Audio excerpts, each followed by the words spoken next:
അമ്മ എന്തൊക്കെ ചെയ്തിട്ട് നല്ലൊരു ജോലി ശരിയാവണില്ലല്ലോ അമ്മ, എന്ത് ചെയ്യും ഞാൻ? എന്റെ മോനെ, നീ നല്ല രാശിയുള്ളവനാ. നിനക്കിപ്പോ ജോലി ഇല്ലെങ്കിൽ എന്താ?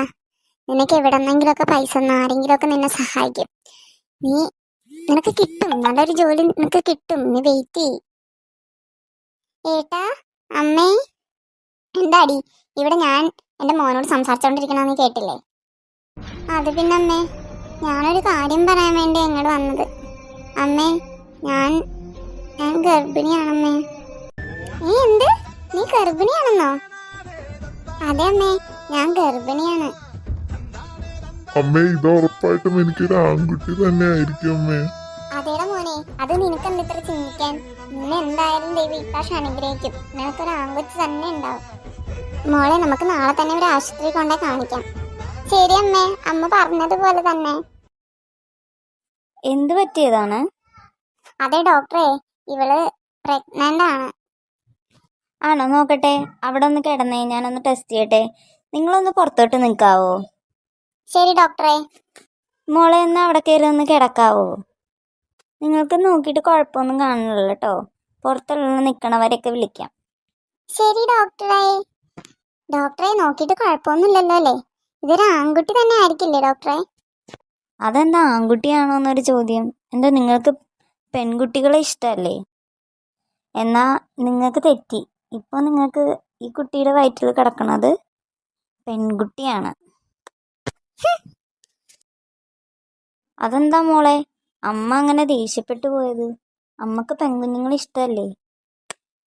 അല്ല. സാരില്ല, മോളെന്തായാലും ഇപ്പം അതൊന്നോർത്ത് വിഷമിക്കണ്ട. അതൊന്നോർത്ത് വിഷമിക്കാൻ പറ്റിയ സമയമല്ലല്ലോ ഇത്. മോള് സന്തോഷത്തോടെ ഇരിക്ക് കേട്ടോ. എന്തുണ്ടെങ്കിലും ഡോക്ടറിനെ വന്ന് കണ്ടാൽ മതി. ഓക്കെ? ഞാൻ 1 മാസത്തേക്കുള്ള മരുന്ന് ഇപ്പം എഴുതാം. നിങ്ങൾ 1 മാസം കഴിയുമ്പോഴത്തേനും ഒരു ഡേറ്റ് ബുക്ക് ചെയ്തിട്ട് വന്ന് എന്നെ കാണണം കേട്ടോ. ശരി ഡോക്ടറെ. നിങ്ങൾ വന്നോ? ഹോസ്പിറ്റലിൽ പോയിട്ട് എന്തായി? ഹോസ്പിറ്റലിൽ പോയിട്ട് എന്താവാൻ?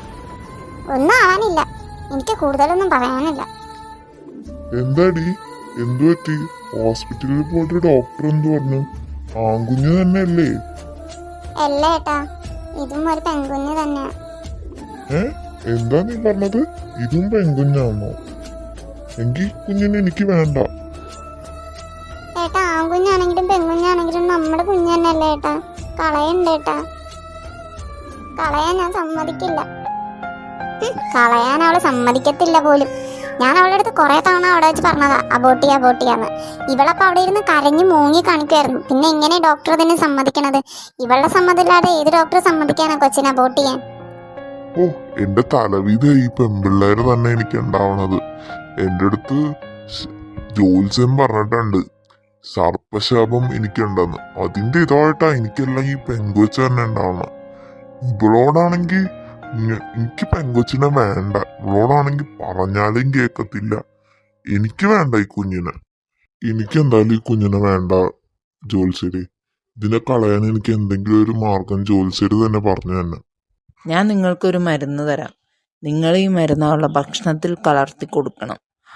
അങ്ങനെ കൊടുത്തു കഴിഞ്ഞു കഴിഞ്ഞാൽ ഇവൾക്ക് ഉണ്ടാവണ കൊച്ച് ഒരു ചാവപ്പിള്ളയായിരിക്കും. അവളുടെ സംസാരശേഷി നഷ്ടപ്പെടും.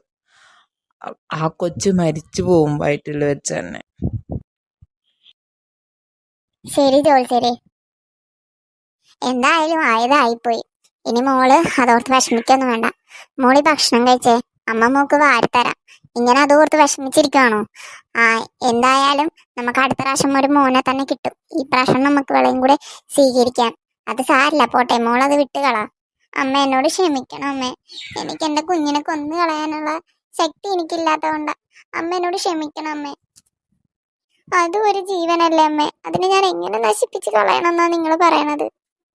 അത് ശരിയാ മോളെ നീ പറഞ്ഞത്. നീ പറഞ്ഞത് ഞങ്ങൾ പിന്നീട് ആലോചിച്ചു.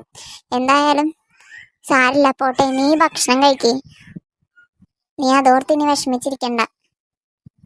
അമ്മ അങ്ങനെ പറഞ്ഞു പോയതില്ലേ, ഈ മോള് അമ്മേനോട് ക്ഷമിക്കില്ലേ? അയ്യോ അമ്മേ, അമ്മ അങ്ങനെയൊന്നും പറയല്ലേ അമ്മേ. എനിക്ക് അതിന് പറ്റാത്തോണ്ടാ. അമ്മ എന്നോട് ക്ഷമയൊന്നും ചോദിക്കണ്ട. സാരില്ലമ്മേ. എങ്കിൽ മോളൊന്ന് ചിരിച്ചേ. എന്നാ അമ്മ മോൾക്ക് ഭക്ഷണം വരത്തരാം. മോളി ഭക്ഷണം കഴിച്ചോ? ശരി അമ്മേ, ഞാൻ കഴിച്ചോളാം.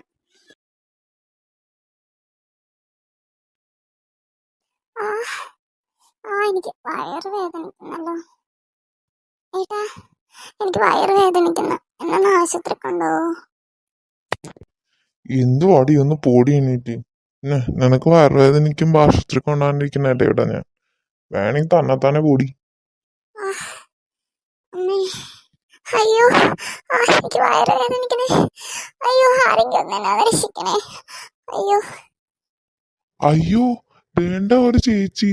ആ ചേച്ചി ഹോസ്പിറ്റലിന്റെ ആ അരികത്ത് വീണ് കിടക്കണു.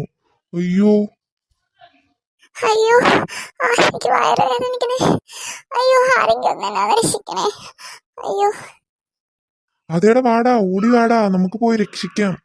അയ്യോ, അയ്യോ ചേച്ചി, ചേച്ചിക്ക് എന്ത് പറ്റി? ചേച്ചി എണീക്ക് ചേച്ചി. എന്നെ കൊണ്ട് പറ്റല്ല. എന്നെ ആരെങ്കിലും ഒന്ന് ആശുപത്രിയിൽ എത്തിക്കൂ. മോൾക്കിപ്പോൾ കുഴപ്പമൊന്നുമില്ലല്ലോ, ഓക്കെ അല്ലേ? ഞാൻ ഓക്കെയാണ് ഡോക്ടർ. എന്റെ കുഞ്ഞെവിടെ? അവക്ക് കുഴപ്പമൊന്നുമില്ലല്ലോ. ഇല്ല, മോൾക്ക് കുഴപ്പമൊന്നുമില്ല, മോൾ ഓക്കെയാണ്. പക്ഷേ കുഞ്ഞിനൊരു കുഴപ്പമുണ്ട്. എന്താ ഡോക്ടർ? എന്താ ഡോക്ടർ? മോൾക്ക് എന്താ ഡോക്ടർ കുഴപ്പം? കുഞ്ഞിന് സംസാരശേഷിയില്ല. എന്താ ഡോക്ടർ പറഞ്ഞത്? എന്റെ മോൾക്ക് സംസാരശേഷി ഇല്ലെന്നോ? അതെ, നിങ്ങളുടെ ഉള്ളിൽ എന്തോ ഒരു മെഡിസിൻ ചെന്നിട്ടുണ്ട്. ആ മെഡിസിൻ്റെ ഭാഗമായിട്ട് കുഞ്ഞിന് സംസാരശേഷി നഷ്ടപ്പെട്ടു. കുഞ്ഞ് ശരിക്കും മരിച്ചു പോകേണ്ടതായിരുന്നു. ഞങ്ങൾ കഷ്ടപ്പെട്ട് രക്ഷപ്പെടുത്തിയതാണ് കുഞ്ഞിനെ. എന്റെ മോള്. സാരില്ല, മോള് വിഷമിക്കണ്ട. നമുക്ക് കുഞ്ഞിനെ ജീവനോടെങ്കിലും കിട്ടിയില്ലേ. എന്നിട്ട് എന്റെ മോൾ എവിടെ ഡോക്ടർ? കുഞ്ഞിപ്പോൾ ഐസിയുലാണ്. കുഞ്ഞിനെ നാളെ മോളുടെ അടുത്തേക്ക് കൊണ്ടുവരും. അല്ല, മോളുടെ കൂടെ ആരും വന്നില്ലേ? എന്റെ കുഞ്ഞിന്റെ അച്ഛനും അദ്ദേഹത്തിന്റെ അമ്മയും ചേർന്നാണ് എന്റെ കുഞ്ഞിനോട് ഈ കൊടും ചതി ചെയ്തത്. അവർക്കെതിരെ ഞാൻ എന്തായാലും ഇതിനെതിരെ ആക്ഷൻ എടുക്കും. വേണ്ട ഡോക്ടർ, ഒന്നും ചെയ്യണ്ട. പിന്നെ ആ ദേഷ്യം കൂടെ അവരെന്റെ കുഞ്ഞിന്റെ അടുത്ത് തീർക്കും. അവർ ശരിക്കും മോളുടെ കുഞ്ഞിനെ കൊല്ലാനാണ് ശ്രമിച്ചത്. അതിന് അവർക്കെതിരെ ശരിക്കും പറഞ്ഞാൽ കേസ് എടുക്കേണ്ടതാണ്. പിന്നെ മോളുടെ വിഷമം ഓർത്തിട്ടും ആ കുഞ്ഞിനെ ഓർത്തിട്ടും മാത്രമാണ് ഞാനൊന്നും ചെയ്യാത്തത്.